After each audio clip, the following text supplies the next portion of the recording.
प्रदेश कांग्रेस अध्यक्ष दीपक बैझा राज्य सरकार के ऊपर आरोप लगाई कि बिजली के दाम ला बढ़ात हवे।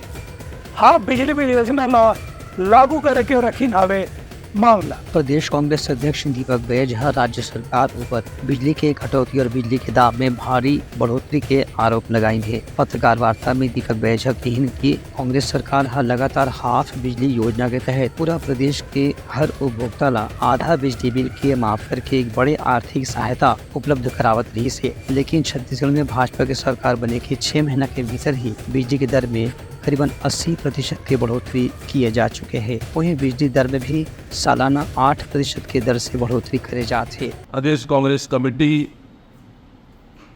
पूरे प्रदेश के ब्लॉक स्तरों में बिजली कटौती एवं बढ़ी हुई बिजली दर को लेकर प्रदेश के सभी ब्लॉक मुख्यालयों में धरना प्रदर्शन का आयोजन रखा गया। वो इसलिए कि भाजपा सरकार पूरे समय प्रदेश की जनता को बिजली नहीं दे पा रही है। ऊपर से बिजली के दामों में 80% की बढ़ोतरी की गई है, जिससे सीधा सीधा छत्तीसगढ़ प्रदेश के लगभग 45 से 50 लाख उपभोक्ताओं को प्रभावित कर रही है। और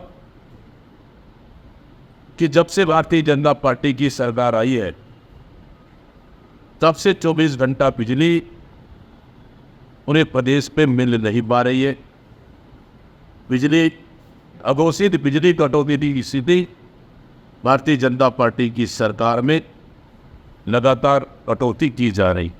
उनकर कहने से कि स्मार्ट मीटर लगाए के नाम में उपभोक्ता मंडल लूटे के प्रयास करे थे। कांग्रेस एक हर तरह से विरोध करे की तैयारी कर चुके हैं। उनका ये भी कहना से कि पिछले 5 से 6 महीना में सरप्लस बिजली वाला राज्य अब काफी पिछड़ा जाते खबर की बिजली के उत्पादन कम हुए थे और मांग बढ़ा जाते। यही पाए कि राज्य सरकार बिजली के दाम ला लुका छुपी के तरीका से बढ़ाए के षड्यंत्र करे थे। Bureau report Uttarakhand news.